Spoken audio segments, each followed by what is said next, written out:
આજથી 3 દિવસ સંસદનું વિશેષ સત્ર શરૂ થશે। મોદી સરકાર આજે લોકસભામાં 3 મહત્વના બિલ રજૂ કરશે। દેશની અડધી વસ્તી માટે મોટા નિર્ણયની તૈયારી છે।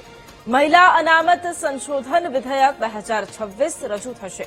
પરિસીમન વિધેયક 2026 પણ લોકસભામાં રજૂ થશે। કેન્દ્ર શાસિત પ્રદેશ સંશોધન વિધેયક 2026 પણ એજન્ડામાં છે। કેન્દ્રીય કાયદા મંત્રી અર્જુન રામ મેઘવાલ 2 બિલ રજૂ કરશે। કેન્દ્રીય ગૃહમંત્રી અમિત શાહ 3જું બિલ રજૂ કરશે।